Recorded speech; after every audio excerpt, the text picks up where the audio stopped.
And now, our exclusive interview with Shawn J. here on Take It Personal Radio. Yo, just relax. Take it easy. No matter what go on, I'm still getting mine. Still. Take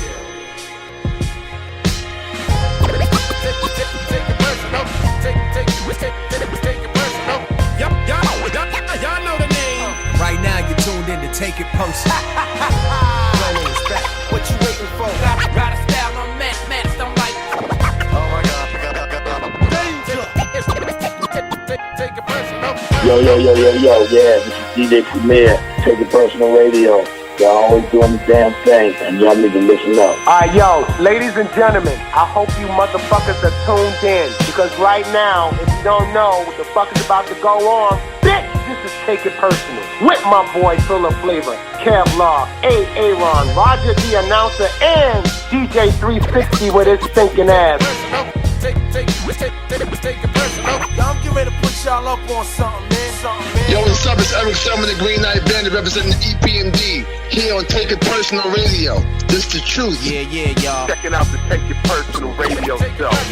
Yeah, it's your boy Foul Monch. You already know what it is. Right now, you're checking out the Take It Personal show. Nothing but the real hip hop. The revolution is here. No doubt.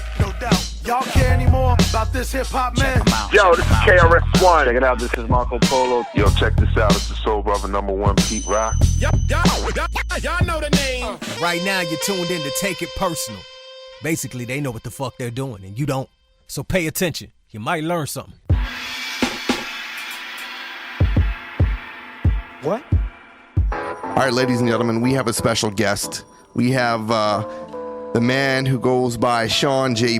He is, to me, one of the handful of producers from this indie era that has really helped shape the sound that we've come to love. So when you think of Spinna and LP and RJ and High Tech and Necrodilla, Alchemist, you know, Shawn J's right there. You know, he's in that conversation of people that have had monumental classic records. And I'm excited to talk to Shawn J. Shawn, what up, man? Hey, thank you. It's great to be with you all. Thanks for stopping by. So there's a lot, there's a bunch of us here. There's a lot we all want to talk about, but I'd always like to kind of give the listeners, the backstory, timeline. The timeline of really how it all began. So before we even get into that whole indie era movement, if you will, in 94, which it's almost like a gift and a curse when you think about it. In 94, you dropped a record, your record, right. Down South. 94, arguably one of the greatest years in hip hop. And, with all the classics that came out every Tuesday, it was very hard to get, the proper shine, if you will. So for those that do not know, and maybe those that do know, take us back to you being on Big Beat, which is, a subsidiary of Atlantic Records. Yeah. And, you and your group Down South. now Brooklyn's known to rip a many a show. Have a many a foe, that's what we were told. The plot's in the south, but the set's in the north. I'ma cool out, clear the voice cord. Cool, clear your vocal while I step down to the postal and mail a postcard to my mom. Soon to drop bombs in my mind. Hey, yo, Sean, look at them girls in that 2-day express line. Wow. Actually, we're actually looking at it right now. I had this record. I actually had the double LP that's in on white vinyl. Yeah, I was going to ask you, did you get the white? That was of course. Vinyl. Yeah, because I definitely rolled through it. But that was I always held on to that, man. I thought it was a great record. So when we got the record, obviously we weren't familiar with Shawn J. I think it was years later where we made the connection. So take us to that time in 94. First of all, I want to know, how long were you guys together as Down South? How you got signed to Big Beat? And I know, Bob Beto, and then you had Reef. You had there's a lot of interesting characters there. So let's bring it all together so we have a good understanding of how this even began for you. Initially, it started out as the group was called the J Team, because all of us had last names with J. It was the Jones and John Hott. So my cousin Jeremy and my friend Mayor from Virginia, he actually grew up in New York, but he moved down to Virginia. So we actually started in the South, growing up in Richmond, Virginia. And Mayor worked at Def Jam. So that's how he actually met Bobbito. And then from there, we were working on different things or whatever. Coming down south, we were going to Jack the Rappers and all kinds of different things, just promoting ourselves as a group. And he passed along a demo that we had made. And then Bobbito, while working at Def Jam, he liked it. But he and Stretch had their radio show. This is all live, New York. We hit the black gold Texas T, then we moved to the north, but we'll never forget the southern folks are the source that raised us and provided us with just a hint of southern twang in my vocal thing. And when you're having grand times, what's that called, y'all? And when you're singing this joint, what's that called, y'all? He introduced it to Stretch. Stretch was actually A&R. The A&R for Big Beat at the time. So from that point, it was a situation where they liked it enough, wanted to sign it, and then we went on. That's how we actually got on Big Beat, Atlantic and stuff like that. And Craig Coleman is funny enough. Craig Coleman is still actually the president of, or was CEO, however you say it, of Atlantic Records to this day. He was actually over Big Beat when we went there. So that's amazing. Even that's crazy that, people like that are still in the game, but they gave us an opportunity. The J Team name didn't necessarily stick. We knew we were going to change it. And we went through all types of iterations of what we were going to be called and stuff like that. And the whole down south thing, we always referred to, we're going back down south, to visit or something like that. And it just seemed so simple. And Arrested Development, Atlanta and the South always had, a solid music culture, and I remember Arrested Development, was really big then. Wasn't that 92 at that time? It was like, let's say, between 92 and 94. Yeah, like around in that time frame, so because definitely when we went to Jack the Rapper, which was right around that time, they were, big on the scene. But the South, specifically Atlanta, I'm sure you had your Miamis and your Louisiana, all the different things, but that really helped us to really decide, okay, well, we're from down south. So then the album, I think we named the album Up North. I think if I remember, I haven't looked at the album in so long. Tell me what the album says. It says the album cover is called what? Well, it says Down South, Lost in Brooklyn, which is confusing confusing as fuck for many of us. Song we were going to do. Yeah. Sorry. So, but Lost in Brooklyn. So that's the whole concept was. You kind of moved up there and got from Mayor. He knew what to. He was from New York, so he knew his way around. But it was just our experience of these brothers from the South moving to the North. Fumbling their way through the city and stuff like that. But we had some really good people guiding us. The Beat Nuts came on, T-Ray, Stretch, Bobbito, Reef, who ultimately became the A&R there as well. So this guided us through. So that's basically how we got on Big Beat and were able to release the record and stuff like that. You mentioned T-Ray, and that's a name that does not get enough. It doesn't get talked about, brought up enough, or enough recognition throughout the years. And I know he was like an in-house producer for Big Beat. He did a lot of stuff with he did a lot of stuff for Artifacts, but Double X Posse, of course. Mm-hmm. And he went on and did stuff, I think, for Funk Dubious, but that was a different label. Yeah, right. But T-Ray was fucking phenomenal. And nobody talks about him that much. No one talks about him. So he always has like the remix on a B-side or something. Well, I don't know if he makes music anymore. He does the carnival stuff, and he kind of like went in that direction. But what was it like working with him? Did you had to have a little idea that he was the guy behind certain hits, and he had some fucking head nodders. I mean, the funny thing is, my favorite song off that Down South record, unfortunately, was the Tractor Rakes and Hose track that he did. And why unfortunately? Well, because I would have liked it to have been a Shawn track, but it was the one that I actually played the most. Yo, pass the hoe and let me dig into the soil, 'cause true hoes will only let the temples boil. I've been hacking at you for decades. I peep your card, I saw your ace of spades. Now your ass out, call you quick fast and then you pass out. Catch fitty winks, I know the situation stinks 'cause I can't support ya. But tell me about what your last boyfriend bought ya. You know the fizz that, the fuzz and the fizz that's coming on the tit at. But hear me in CD, and when I start to peep on your hoes, if your boyfriend is a go next to a tree stump.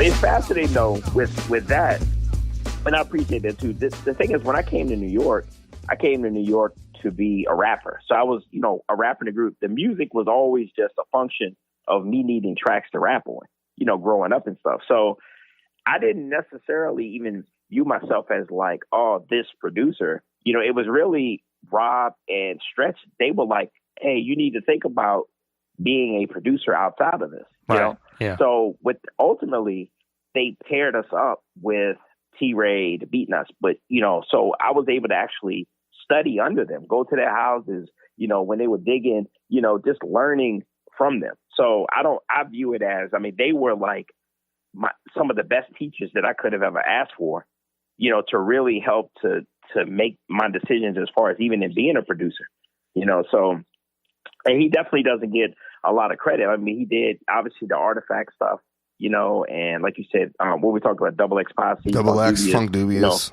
He did, I think, some rock stuff. He did Santana, like a bunch of just different things. He was always pushing it. If anything, he encouraged me that obviously hip hop, was strong and it was the dominant thing that we were about. But he also, I saw him going through the projects.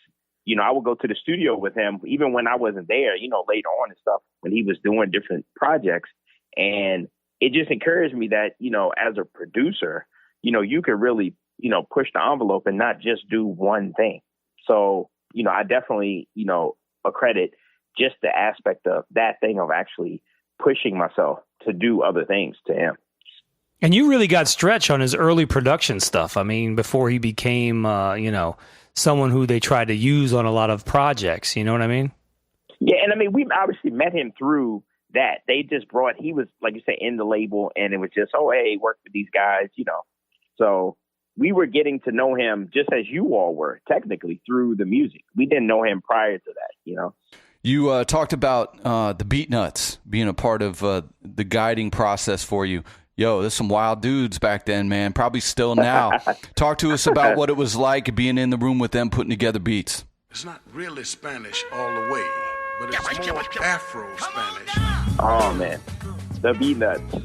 Well, you see, the thing, when you think about the Beatnuts, you're only thinking about, Les, Juju, mainly. Those were the two that worked on the project. And then Vic, Vic Padilla was part of it.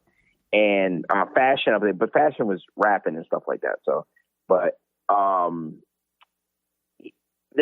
thing. We would go to the houses and all the stuff. But the interesting thing, though, whenever we did a session with them, it wasn't just them that game. It was like their crew. So the Beatnuts at large were like, 10 guys. And I remember being in the studio session one time, and we're doing it. We did nice Southern boys, and I remember sitting up there. We would have budgets to be able to get food and stuff like that. And I remember looking up with them like, wow, dude, we're feeding everybody, and drinks and everything else. So, they, as people, they carry a certain persona, but as like interacting with them, it's not really that way. It is a little bit like, they're boisterous and all that stuff like that, but really cool guys, and I saw Juju recently. He had judged, within the last couple of years, he had judged a beat competition, because I do a lot of that stuff, judging beat competitions and stuff.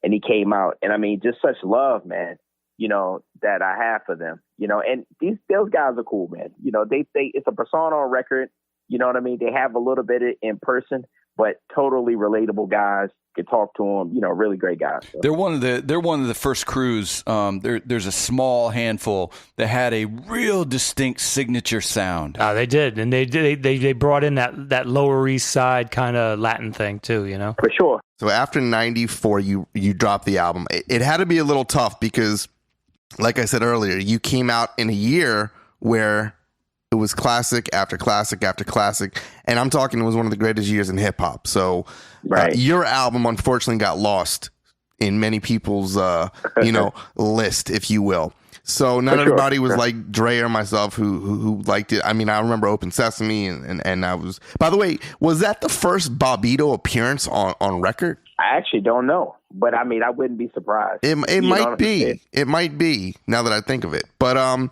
so the record, I don't know. He did Spin the Bottle though too, didn't he? Did he? I don't know. Yeah, I did that. Okay. The record did what it did, and then, but obviously they saw your talents. Reef saw your talents, and you stayed on. Were you considered like an in-house producer, or you just happened to do a lot of records for Big Beat?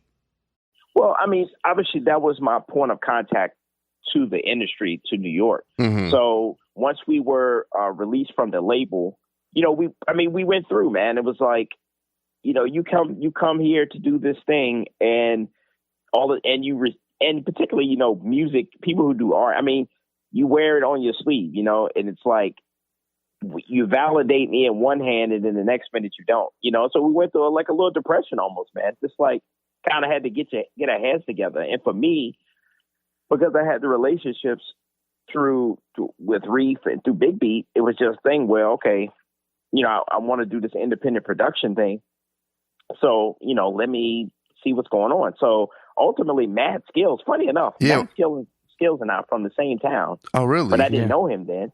He's from Richmond, in that area. And he was the first person that I did, a record for, as an independent producer, and I remember I had applied to the post office and everything, man. I was just about to go off, and I just said, you know what? I was like, God, it has to be something more. And I was just praying about it. And like right at that time, within a couple of weeks, I was talking to Rob, and then I was able to get 3 songs on his album.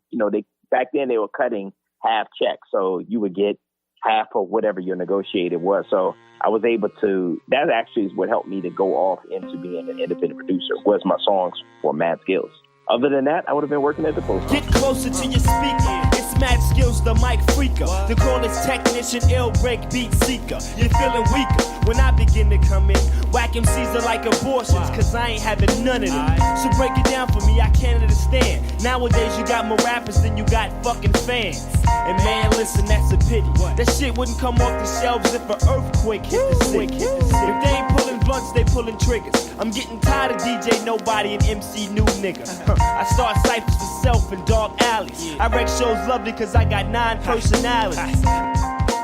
You talk about Mad Skillz, and that was 95 if I'm not mistaken. 96 was the record drop, was from where? Right. Okay, so it dropped the same day as the Fugees and Tupac. Yeah, different thing. Wow. But the fact that you had like 2, was it 3 or 2 tracks on that? 3 songs. 3 songs. Right. So the fact that you had 3 in the sea of like Illmatic type producers. I mean, you had Buck Wild, you had Dilla. I mean, it was crazy. Large Pro. It was The crazy. Beatnuts. I mean, did you feel competitive, or were you just happy to have like the opportunity? I mean, not many people thought about that back then, because in hindsight, it's hard, but.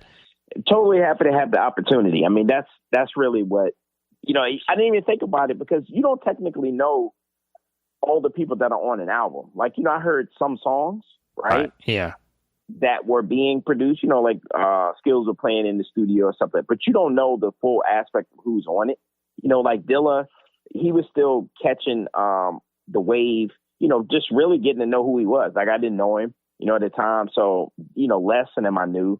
Buck Wild I knew. So, it was just what you did. You know what I mean? You didn't really kind of think about it. And I was just thankful that, I got the resources from it, was able to do what I love to do, what I set out to do, which is obviously continue in music.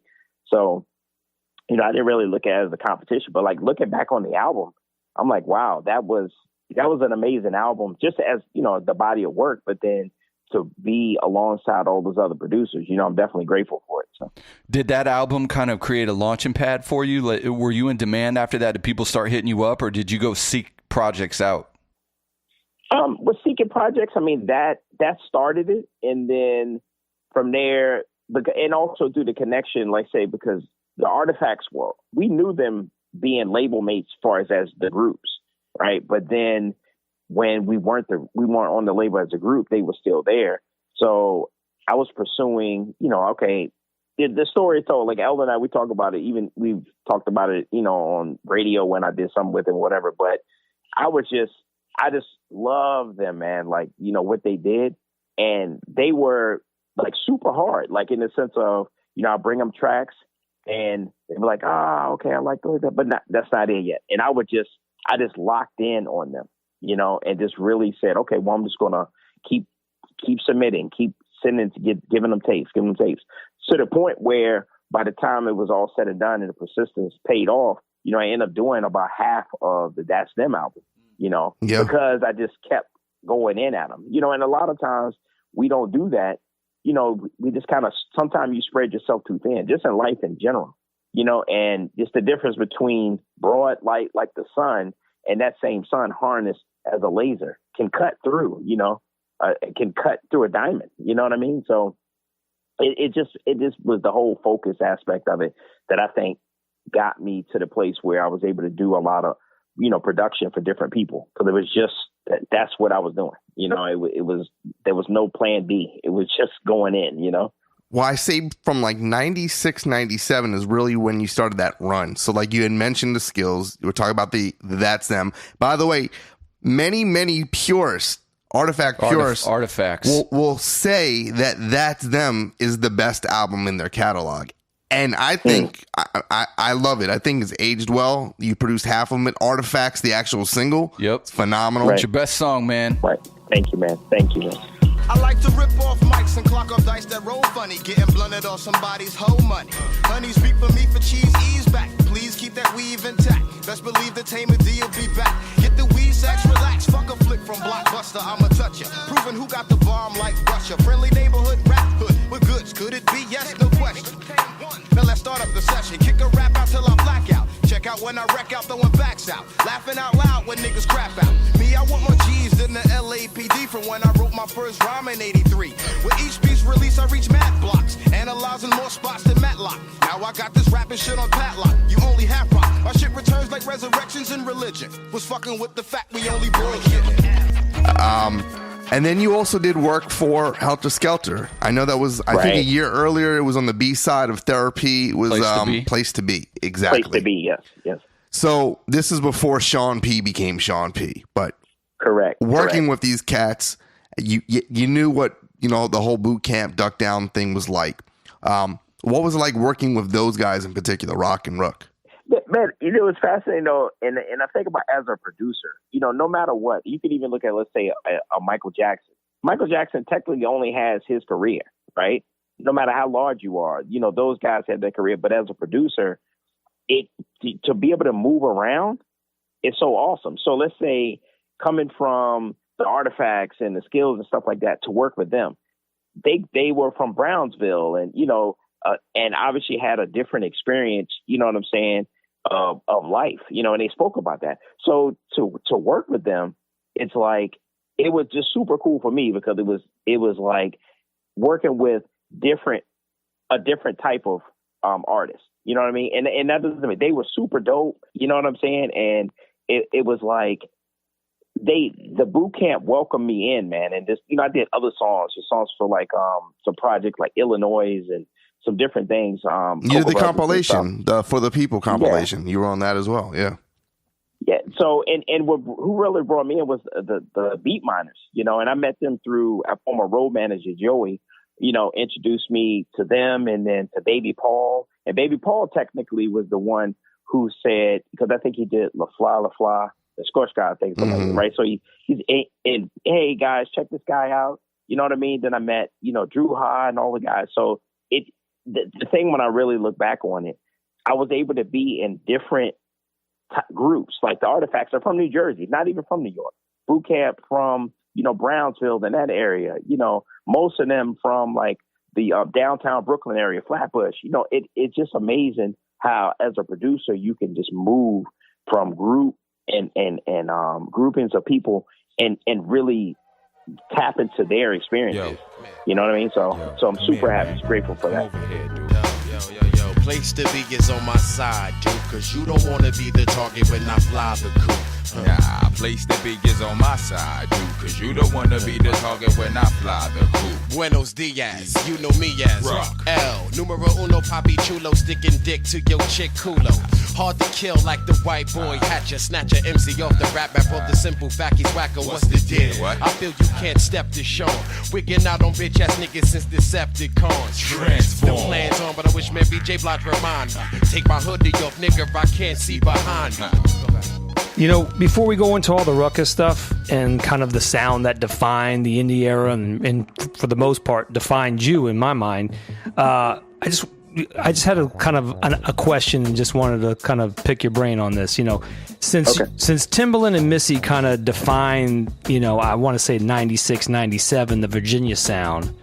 I mean, did that kind of force your hand to change your style production wise? I mean, because I think in your early career, I hear that you try to kind of break out this jazz style, but it's still kind of confined in like, you know, what we knew what hip hop was, you know, and I don't think you really defined your style yet. So I think like, were things like Timbaland and the sound that was coming out of your hometown, did that kind of force you to change up? Yeah, it's interesting because I didn't live, they're from like the Portsmouth, Virginia Beach, you know, area down there in Norfolk and stuff like that, Hampton.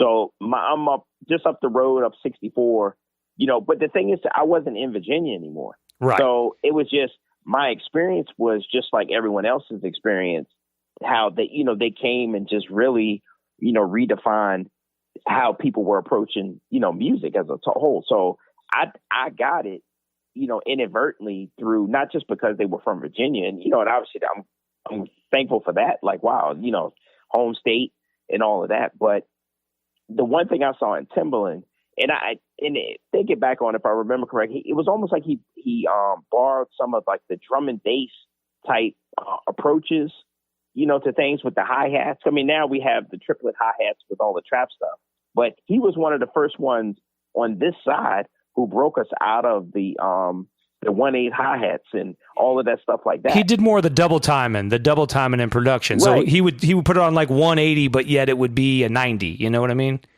Right. And that was akin to like drum and bass, like, you know, and I was exposed to it when I was doing work for like remixes, like For Hero, who was some of the originators, you know, in Europe and stuff like that of the drum and bass thing. So he just, to me, their whole thing just pushed music, you know, to another place with regard, and it kind of broke us out of just the pure head nod, right? You know, and brought us into like a different part of the dance, the swing of the body. You know what I mean? So of course, you know, it was difficult for me to break away from the jazz. You know what I mean? Because that's what defined it. You know, well, particularly at the time with Tribe, and I'm up the Tribe camp, meaning, you know, everybody kind of has their line that they fall under. You know what I mean? Some people like De La or some different, but I definitely was a triber. You know what I mean? So, and they constantly use, you know, some amazing jazz samples and stuff. So, but it took me a while. I remember I would try to submit songs for different people, you know, maybe a little bit harder artists. And they were like, man, your stuff is too jazzy, man. It took me a while to break away from it, you know? But it's true. And I think too, listening to the jazz records is really what was influencing me. You know, today I was speaking with Rich Mason, who he puts on shows. He's basically a cultural anthropologist, you know, hip hop stuff. He was around when Mos taking pictures and, you know, all these high school, now he's doing like some high school for like school age kids and basketball, all kinds of things. He's just an amazing guy. And he was just talking about sampling, and he was talking about how the young kids, because they don't sample, they don't necessarily even know the history of music, because, you know, you're using the packs, and I'm all down for that.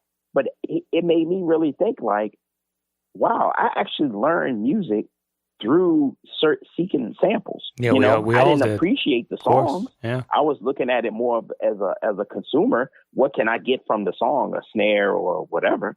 But when I think back on it, like the music I just like to sit down and actually listen to, I listen to all that stuff now, just for pure pleasure, you know? So I just think it's valuable that we constantly, whether we look back at the Timbalands or beyond, you know, just to see what other people had, what came before us, what informed where we are now. You know what I mean? So great question, though. Yeah, and I think that they really took the drum machine and expanded it beyond what it was supposed to do, almost using tricks and little like techniques. And that's, that really is an ode to jazz because it just takes away from the structure of things, So I always appreciated his style and where he went with it all. But I appreciate that. All right, so let's get into it. Ruckus Records. Here we go. So you and Mos Def, you were the man behind his debut single, the much anticipated debut single. Right. To me, Mos Def was like the poster boy of indie hip hop. He's the guy who, if you had like Public Enemy who maybe created Def Jam or was responsible for that, like Mos Def is the reason why there's Ruckus Records, Right. So let's talk about the single, right? That was his first single. You did both the A and the B side. If you hunt, you can hear it, and it was Universal Magnetic. Exactly. Yeah. Which is my favorite indie era track, period. Oh, man, appreciate it. Recognize all area crew, whether you speak Japanese or Goonie Goo Goo. So when I come through, other rappers boo-hoo, cause they know they style soft like Baby Doo-Doo. I will continue to hit like a fifth, a stole igniter, putting jokers on ice to get the cream like Brian. No secret. Mos Def is the one, the Hunter Maya. I get in my stance and set the dance on fire. Spread out my wings and I take the world high. Tell us, because this is where you really came into your own, and I think this is where, people know Shawn J. So before we get into the whole Mike Zood and all the Guess Wild stuff, let's talk about this particular record. You and Mos Def, how did that come about? Obviously, you knew Mos was going to be the next thing. You worked with Bush Babies, so I'm sure you've heard a lot of the stuff. So, but this record in particular, I think, helped him and helped you because it really was the start of me thinking that this was what really opened the doors for Ruckus, this record. Right. Yeah, I mean, Ruckus was, he wasn't the first artist on Ruckus. They were, developing, the artists. And it's interesting, I actually met him through Khalil from the Bush Babies, and Khalil from the Bush Babies actually introduced he and Talib. So that's another subject we can discuss as well. So sure. He's a conduit for all of us. Is that Mr. Man? Mr. Man, yeah. Yeah, okay. So I was working on the Bush Baby album, and they were friends. He brought him in to do the intro and outro, like on the beat I did. So from that point, he brought him to my house. So the Universal Magnetic song itself was actually, they were finishing up their album, the Bush Babies. And I went home, and that night, I speak about it sometimes, but like there was a bird that would, in the morning when I'm working on stuff early in the morning, will be outside the window. So I would just do a lot of like recording things, record sounds and all kinds of stuff. And I recorded this bird, and I'm like, okay. And I was going to the studio the next day to play it for them, to be a part, to try to get this last song on the Bush Baby album. So they liked it, but they were like, nah, this is not, what we're looking for. So when a couple of weeks later, Mr. Man brought Mos to the house, and, we were just kicking in and stuff like that, beats, and he ended up picking that. And Ruckus had approached him, I guess, to give him just a single deal. So basically, that's why it was a single. Mm-hmm. So they would say, okay, we're going to try you out, just give you a single. So, they paid him off. He hit me off too. I was grateful for that.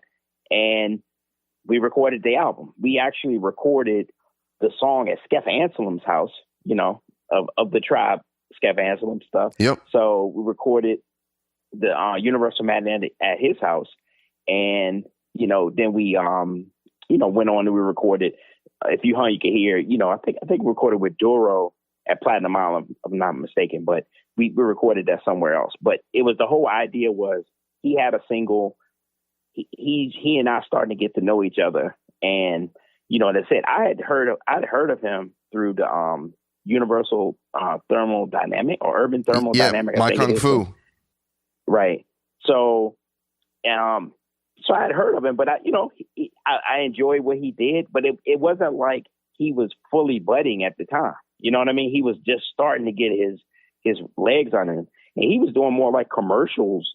I think he was doing like a Visa commercial with Deion Sanders. So he's always been multifaceted. I'll buy 10 of these. You're Deion Sanders. Deion Sanders. It's him. You're the greatest, man. Mind if I get a picture? Thanks, bro. You mind if I write a check? Sure, Deion. I'm just going to need to see some ID. Say what? You know, so I didn't necessarily view him. I enjoyed what he did. I enjoyed being around him, and, you know, we had a great relationship like that. So I didn't necessarily view it as like, oh, this is going to be the single. But I remember when the song came out, and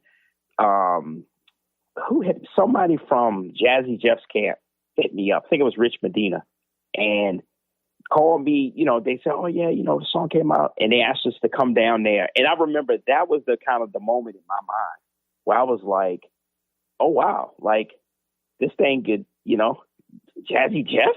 This is one of my first records I ever had in my life." Mm-hmm. You know what I mean? You know, going to meet him off of doing a song.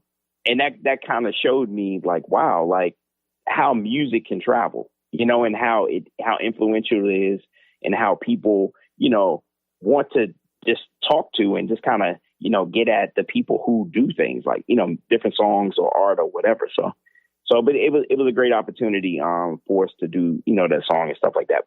So, and then obviously he went on to do other things with Rawkus. I think after his, you know, Stakes is High appearance, I mean, everyone was waiting for this guy to come through, and so let's talk, because you worked a lot with him. You also did a few joints with Mike Zoot. Seems like you were on Guess Wild Records, you were on Ruckus Records, and with Matt Fingers. Matt Fingers, exactly. High Drama Part 1 and 3. I know, you know, All In It, All in My Own, like which. It was a single, but it ended up being on the Lyricist Lounge, I believe it was. Okay. Lyricist Lounge, you did, was that Action Guaranteed on that, or was it, maybe I'm confusing, the joint with OC and Rascas? That was Action Guaranteed. Action Guaranteed with that, the Body Rock, but then it was All in My Own was a song that we did, and I think they featured that on their album, if I'm not mistaken. Yeah, that's it.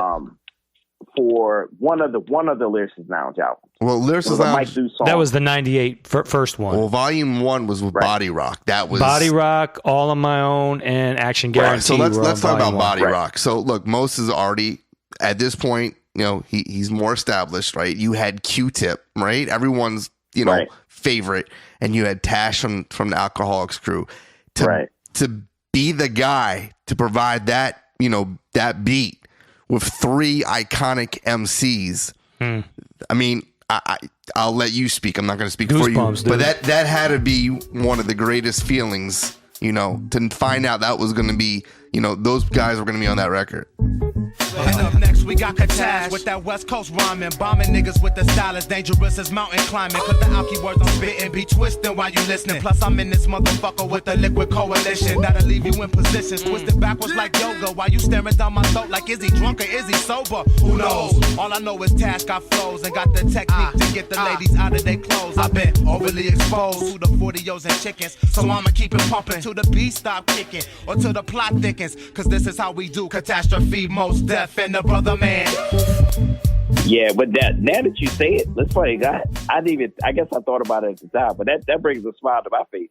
Not the fact that I did it, but just like when you mentioned the names, you know what I mean? It's crazy. And yeah, man, we recorded that at our Firehouse Studios in the city. And I remember, you know, Q-Tip came in. You know, obviously Q-Tip was Q-Tip, you know, at the time. He was the dominant, you know, dominant person in hip hop, really. So for him to come in, he came in, you know, listened to it, kind of gave me dap. Yeah, okay, you did this beat, okay, good, you know, and then went in the booth and, you know, recorded and stuff like that. And the interesting thing is, in the beginning of the song, he says, why, right? And this kind of like an ad-lib thing. And when I heard that in the beginning of Universal Magnetic, I had recorded Mos's stepson, Elijah, when he was a young boy. And he was just like saying, you know, like if you say A, B, boys rock the world, why? So with Q-Tip, you know, when he was in the studio and he was doing, he started out with the ad lib, he was saying like, why? And then that let me know he actually listened to Universal Magnetic, like, and studied it. because not everybody caught that. So in the beginning, huge compliment. Magnetic say, A, B, boys rock the world. It says, why?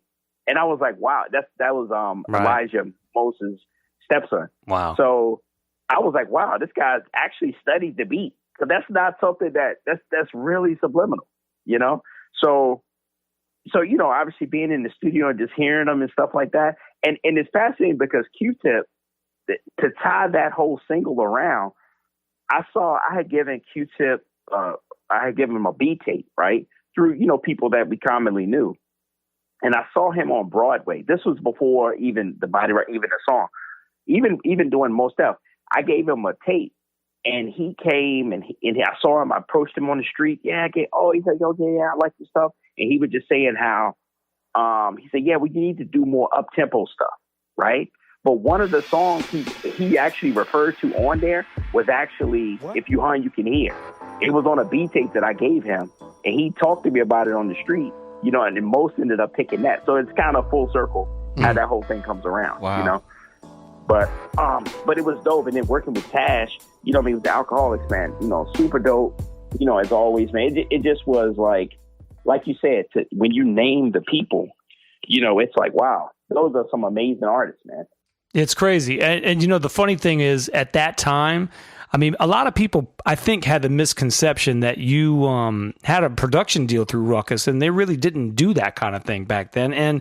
And they really didn't do anything but singles. So the fact that you were kind of hanging with Mos at the time, you were probably saying to yourself, damn, I mean, is this guy going to do a record? Am I going to get more on here?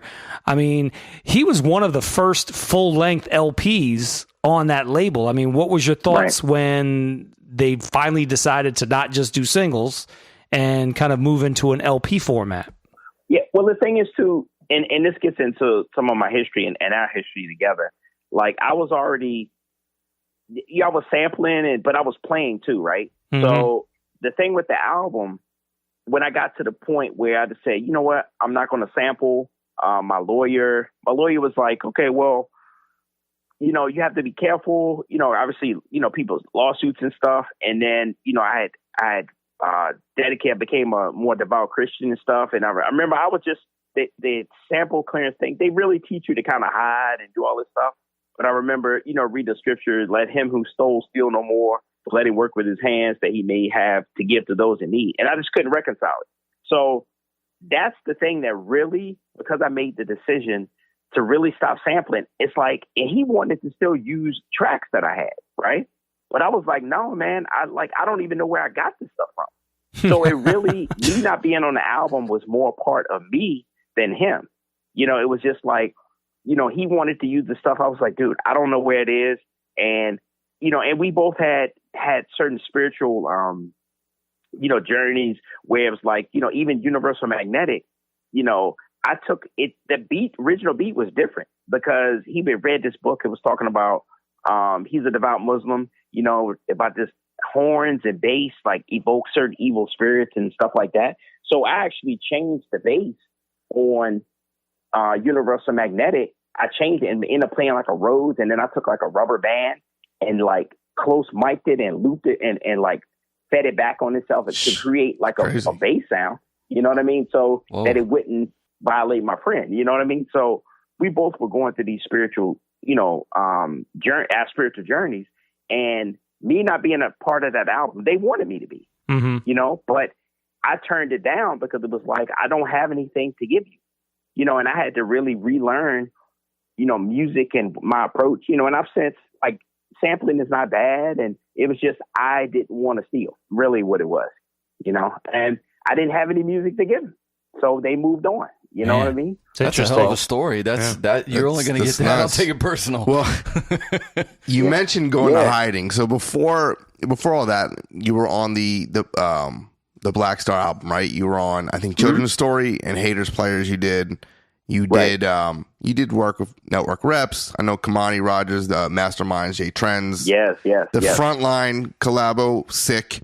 But you mentioned hiding. It seemed like you went into the witness protection program because after this period of time, we didn't hear from you. Matter of fact, this is a true story. I get a record in the mail sometime around 2013, and I open it up, and I wasn't familiar with where it came from. I think and it was one record, it was an LP, and I opened it up, and all of a sudden I see Shawn J. Period, the Unspoken 90s Volume 1. And not for nothing, right. I was like, wait a second, Shawn J. Is this... Yeah, I had to like almost see if it was the same Shawn J. Period. I mean, obviously it is, but it was like maybe a decade later. So I'm thinking, what is this? It was cool as shit because one, it was autographed. I'm like, whoa, this is kind of cool. I didn't expect it. And then I'm saying, well, okay, he's back now. And I think that was kind of around the time I had done that piece on the Troy blog about you, which But so what the fuck happened? Where'd you go? Yeah, I mean, but think about this, like, and it kind of ties into the non-sampling. It was like I didn't have music that I felt like I could present to anybody. You know, I had gotten married at the time, you know what I mean? And it was just more or less a thing of everybody else is not going to sit and wait for me to figure out my sound and what I want to do. You know, these guys are rolling. So it's just a natural thing. The people I was with, you know, they're moving on. Black Star's blowing up and, you know, life is moving. You know, I'm newly married at the time and, you know, just kind of pull back, you know, and from that perspective, it's like, you know, life doesn't wait, bro. It's like, so guys, you know, they're doing it. And the thing is too, like when you mentioned the Troy blog at the time, because I think it was multiple articles done about you. It wasn't the first Troy blog. Like I remember somehow just, you know, I was just working and stuff like that. And I just happened to like, you know, online is growing and stuff. And I just say, you know, I just wanted to look up my name just to see what people were writing about. And the Troy blog, I remember reading it and it just made me like, I want to tell you that was so important to me because it was like, wow, like, you know, somebody still is even thinking about me, you know, and in an informed way, you know what I mean? So I wanted to tell you too, that I really appreciate that. Wow. They really just made me think like, you know, that it's not like I've stepped away and because I'm not talking to most of them. They're all doing their thing or whatever. Sure. I wasn't talking to anybody in music. You and I don't know each other, but yet and still you thought to write something. You know what I mean? So I say publicly, dude, I really appreciate that because that helped me to just know like, okay, you know, what I did had at least some value. You know what I mean? Without question. And, you know, and then the records you got, my friend Fred, would just tip me, yeah, man, I want to put out some vinyl. And those were songs, those were beats that I did. Those were my experimental beats right after I stopped working with most of them. And so really those beats were the transition beats that when I wasn't sampling, but I was like figuring out what I wanted to do. My sound sources were, you know, not from records, but more like sample CDs or, you know, I was just really experimenting. So that stuff is important too. And that's why I'm assuming he got that too. I'm holding the record right now. I'm looking at it. Yeah, I mean, this was mailed to me, and like I said, you signed them. I don't know if you signed all of them, but you happen to sign this particular one. Right. And yeah, man, it really was a great record. But touching on what you had said, and by the way, I do appreciate those comments, but I think I was speaking for, you know, a legion of people. I mean, there was that void because people got so accustomed to those Shawn J beats. And, you know, to give you credit, the fact is this was a time where you really did make a name, and then years went by and they didn't have that sound. So I think you're being modest, but I'm sure you had to turn down a lot of opportunity because after those years, I had to imagine you had a lot of people knocking on your door for a Shawn J beat because, like I said earlier in the interview, you're one of the handful of producers that I really think helped, you know, shape the sound of this indie hip hop movement that we had. Yeah. The thing is too, I mean, I definitely appreciate, you know, your words too. The thing is some people didn't really know where I was. I was in Brooklyn, you know what I mean? Just working and stuff, married, kid, you know, stuff like that. And I wasn't even focused on it. If anything, I became more just disillusioned with like, you know, music is supposed to, I had it in an improper place in me, almost like it was my savior. You know what I mean? And, you know, when you go through different things, it's not. It's just an opportunity that you get, you know, to express your art and, you know, who you are. And you can't determine whether people are going to like it or not or do whatever. It's just an opportunity to present your art, you know. And I'm grateful for, you know, the people who, you know, have liked it, you know. But the thing is, music was going through just a major change then. You know, you had the industry where, you know, all of a sudden Napster, the three I read in a book, it was like three things happened. You know, you had the CD, which digitized music, the internet, and the personal computer. All of those three things coming together fuel the, you know, the file sharing thing and all of that. And everybody's just kind of like, you know, is the music industry over? And, you know, independent music always, no matter what happens, always is a steady line through. But it was an identity crisis even there, because it's like you had guys who were still doing, quote unquote, the type of stuff that I was doing, right? But they were trying to figure out where, you know, do I continue to do this? So I think that people weren't necessarily looking for me because they were trying to figure out for themselves. Everyone had access at that point. You know, it's like it was easy to go to Sam Ash and pick up a full MIDI production studio in one box.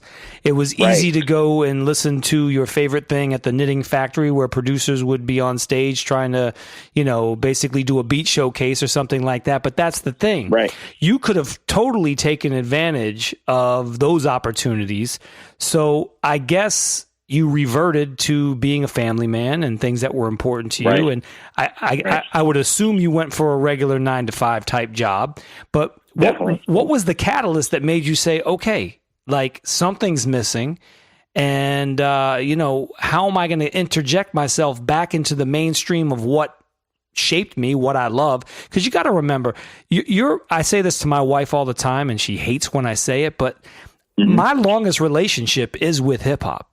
And I think that goes for you as well. And, you know, a lot of women or wives or spouses want to know that, you know, they were number one. But the truth is, I have been doing this. My whole life. Get me in trouble. No. We can all say this, I think. No, listen.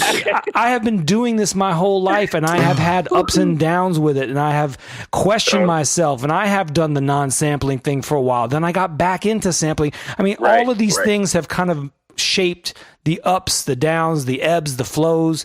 But at the end of the day, I can sit in my room and listen to 30 plus years of making music or making old mixtapes, and I can like look back and say, like, first of all, I'm happy that I have this documented, whether it's on a floppy disk or whatnot. But like, this is such an important time for me personally, like to be alone and say, look at what you've done, look at what you've accomplished. And I think that when you have done that, obviously in the past, you had to have said, you know, I don't want to be an ego-driven person in this world of like ego-driven hip hop, but like, I meant something to this era of hip hop, and you should be proud. But what was the catalyst that interjected you back into the scene? Yeah, and I mean, I had little fits and starts. Like you said, the album, the Unheard 90s and stuff. Did some like an album with Carl Injects and Tyler from the Rude Movement. You know, little fits and starts. Right. But I was on Facebook, you know, and a gentleman named DJ Olo hit me up about coming to DC to judge a producer showcase, because you had mentioned that earlier. So, and I'm thinking like, okay, you know, if I produce, and it's like, but when I got there, I remember walking in, you know, and it was just like, dude, like I'm home. It was like a fish in water. And it wasn't necessarily, it was like I met Kadir Latif and some different people, like, and I'm like, dude, like I remember walking in the place and, you know, sitting down and people, they were listening. They were paying attention to, you know, the thing and hold it in whatever regard they do. But it got me off the sofa, quote unquote, and out. So they brought me down to DC. I started, you know, and to this day, I've judged, you know, the slew of things for them. You know what I mean? Always doing stuff for them. But coming back to judge on the beat circuit is really what my contribution, because I'm also giving advice young guys coming up. You know what I mean? I'm not just holding on to things that I learned. I'm able to speak about it. And I do a lot of private mentoring to different people. Like I met, one of my best friends, Kelsey, I manage him and we work together and stuff like that on the beat circuit with, Masters of the Machine with Kaz and Motif. You know what I mean? So it's like, and then to find out like the Beat Society, right? So Olo is part of the Beat Conductors, right? DC. But then to find out what you're saying, people were doing beat events. I had no clue, dude. I'm 9 to 5 guy, I'm working, whatever. But then like Beat Society, they were doing it big. I mean, because 88 really brought Kanye there. You know what I mean? And then that's how he and Illmind connected and just all this stuff. And I'm like, I'm oblivious to this stuff. Right. And so now to come back and be introduced to the Beat Conductors and Olo and then all of this stuff, it's like I'm so fulfilled. Not that it's the total thing I'm doing, right? But it's like it's such a fulfilling thing for me to do, to be able to just sit and to really hear the growth of the producers, because they don't have necessarily the opportunities that, like, they have more opportunities to expose themselves through social media and all of that stuff like that. But it's harder for producers to make any type of name now. Yeah, it's harder to break through. There's too much clutter. So many people, because oftentimes you were prohibited by having equipment or not. Yeah. Some people would have to pay to go to the studio to use a sampler, right? So the guys who you saw advance, their mothers, bought them. I mean, you hear Kanye's mom talk about, had bought him a sampler. My cousin and I, Jeremy, we had, in college, they throw in credit cards at you. We took 2 credit cards and a little cash and went and bought the EPS 16 Plus, you know what I'm saying, that I used for the Down South album and then the Most Stuff and all, you know what I mean? So you were hindered by equipment, whereas now equipment is really not even the thing. Sounds is really not the thing. Yeah. It's just, what do you do? Right. So these guys like, oh, I'm not getting a placement, and the placements are less because it's, the record, you're not putting out with so many records as far as big names, right? But you have more opportunity. So that's how I really gotten back in. And I mean, I love mentoring producers and just, doing all that stuff. So that's what brought me back in. When we reflect, when you sit down and reflect on your discography and all the songs you made, what are a couple that you think are your very best and why? Man. Okay. I have to say, I'm not going to pick the obvious ones because one record that I loved was the High Drama, because it had, Mos on it, Mike Zoot, Kweli, but it's a verse that Consequence did on one of the High Dramas. I love that verse. Like, Consequence is so dope, man. Watch this, I'm in the top list, dodge swiper. Notice I'm being tailed by a bird on a wire. Take me for a loose, better start flicking lighters. We could kick game and become karate fighters. Heard I was pitching, curveball and slaughter. Out the laundromat in the number 8 dryer where I caught this buyer. He's in well-dressed attire, but every time he spoke, he talked into his collar. And I ain't full of smoke, this nigga gave me more dollars, so I jumped out, run out in front of Judy's beauty parlor. So stuff like that. And there's a song Mos did for Funkmaster Flex. I'm actually using it as part of a tag for the new sound design company I'm launching, Drumstack. So it's the thing he did for that. So it's like a lot of the obscure stuff. Someone recently sent me something online. We did a remix for this group called Whale in Europe. The song was Crying at Airports. And I remember, like, the beat was kind of this offbeat, kind of reggae kind of thing, and Mos came in and just killed it. You know what I mean? The work I did with DJ Crush in Japan, like the 4 Heroes remix stuff, and just kind of the obscure stuff. I'm starting to find out, like, when I listen to it, like, first of all, I forgot, it's not like in the top of my mind. Mm-hmm. You know what I mean?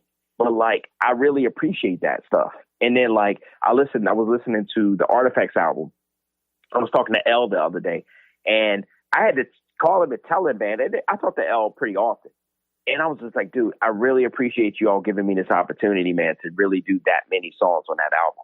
When I sit back and listen to it, I'm like, wow, man. Like, and not from wow, oh, Shawn, you did this thing, but just as a piece of art, You know what I mean? It's like, I just was so grateful, man. So it's in so many different little pockets of things, man. So. Well, a lot of us feel that Artifacts is either their number 1 or 2 best song ever. You know, you can't front on the wrong side of the tracks. Probably their best. I'm on the wrong side of the tracks. But after that, it's Artifacts, straight up. Right. I mean, it's kind of a universal truth. Everybody knows. Yeah, that song. That song actually came before the Mos Def stuff. You know, so because it came before that, you know, it really the Artifact song was really the first single. Like the stuff I did for Bad Skillz were really album songs, right? They weren't out on singles and stuff like that. So, but the Artifacts was really lead single of the album, independent single that came out that was being, you know, really pushed on the radio, you know, independent radio and stuff like that. So it made an impact that immediately, was really man. Big catalyst for me. I mean, that was a big college radio song. I mean, it made an immediate impact. Before we wrap up, because we've had you for a minute, I definitely appreciate you giving us your time. Okay. What let the listeners know what's on deck. You know, what can they expect to hear from Shawn J in 2020? You know, what should we be on the lookout for? Yeah, like I said, you know, doing more like judging a lot of the events. Getting ready to do like a Dilla Day down in DC. About to launch my sound design company, Drumstacks. You know, so doing a lot of work, man. Just like, you know, the thing with, like, let's say the Drumstacks, you know, a lot of guys putting out the kits and stuff like that. And because I want to approach it like I approach with just everything, a lot of experimentation and stuff. You know, I'm just end up doing it for like $39.99. People pay one time instead of keep paying over and over and stuff like that. Mm-hmm. And I'm just as I'm experimenting with all kinds of stuff that I've just been doing the whole time, I just add it in there. They get it. You know what I mean? So it really, you know, people pay a little bit to get in, but it's like, I'm just so passionate now and so excited about just experimenting with sounds and like seeing young producers really grow to not only as like musicians, but just as people. You know what I mean? Like, that's when I say really a fish in water. You know, that's where I'm at, man. And it's like being around these young producers, Kelsey and Flames Emoji and Motif alumni, you know, G Wiz, all these guys. You know, it's just like, I just love these. It's like all, you know, I'm the only boy, you know, like I have a sister, right? But, and also there's some dope females too, bro, who produce are killing it. You know what I'm saying? So it's like, I'm so excited about the producer pool that's coming out. You know what I mean? And whatever I could do to just help to better that. So that's where you're going to see me. You know what I mean? And eventually producing records. Like I just did a record with DCQ, Moses' brother, who was on Crosstown Beef. He was in the group Urban Thermodynamics with them, and, you know, just doing some different stuff. But it's a lot based around producers and helping to bring them to the next level. Well, that was going to be my final question was, as a producer yourself, do you keep tabs on what currently goes on? Because the jazzy sound that we all love here at this table, while it's still there, it's not as prominent as it once was. And you have the drumless rap. You know, it's a little different these days. So do you keep an ear to the streets? Like, do you have a pulse on what is currently going on with hip hop? For sure. Okay. For sure. And I mean, even like you say, whether it be the underground type stuff, which is still totally alive and well, you know, with the Homeboy Sandmans and all these, you know, Kev Brown, all these different people, right? Mm. But then you have the trap stuff, right? And I'm not one of the older guys who, I actually like trap. I hear it for what it is. They took an 808 sound. I mean, because that's the kind of the dominant thing that really, that in the hi-hat. Mm-hmm. I look at it just like we talked about Timbaland. You know, Timbaland was flipping it up with the hi-hats and stuff. Mm-hmm. It's like, you know, we needed to go somewhere other than right? Yeah. So I get that. And then they took the 808 sound and brought out the upper harmonics, put the saturation on it, played it like a bass line. Like, you have to think that stuff is cool, man. Yeah, the crazy thing is the Miami sound was doing that back in the 80s, but I totally understand what you're talking about.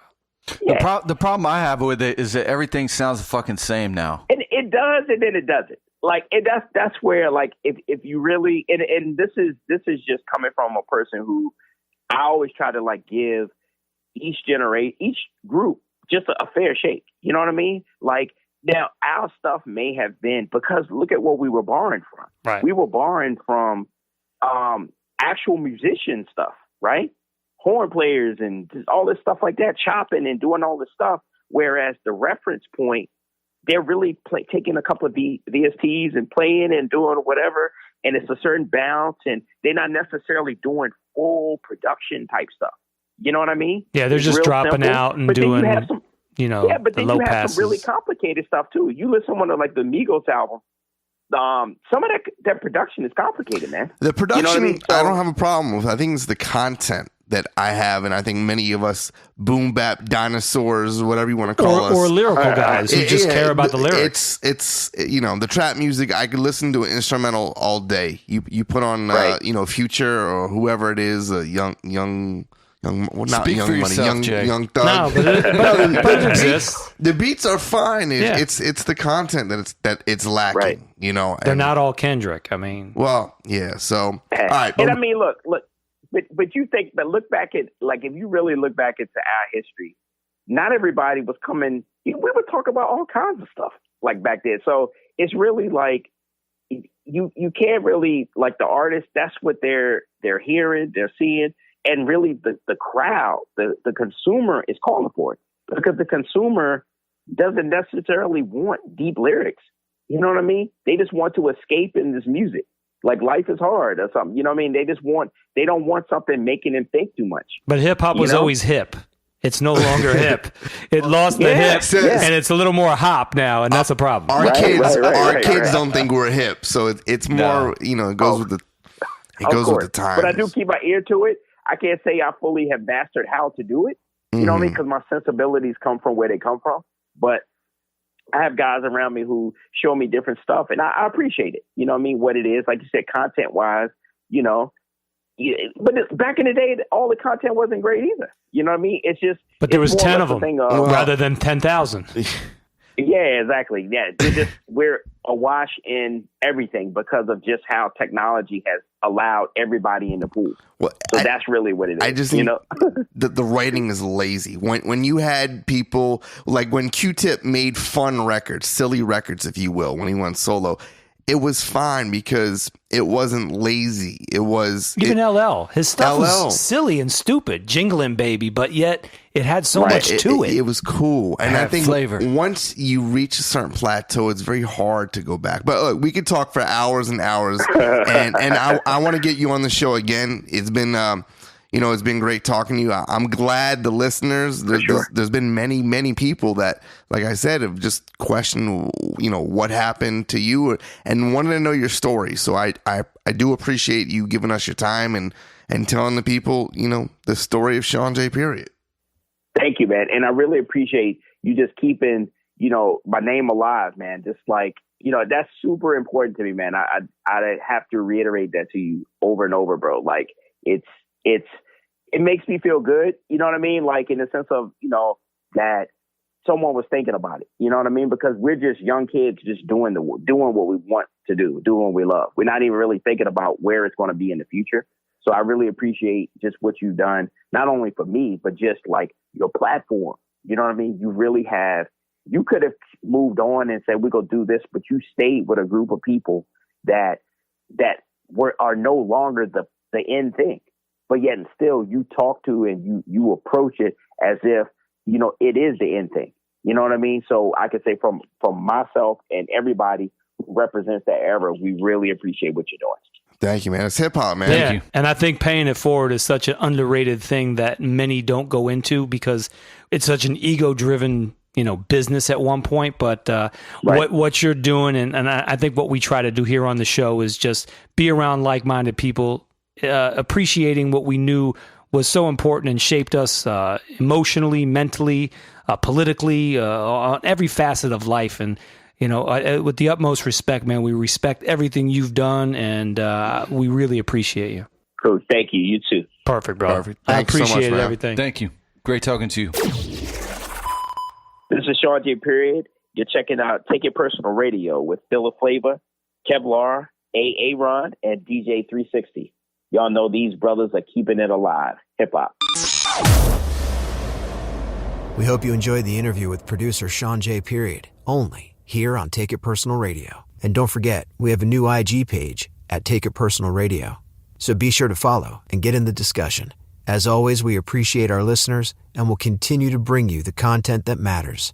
Stay tuned for all upcoming episodes as we keep bringing exclusive content and discussions only here on Take It Personal Radio.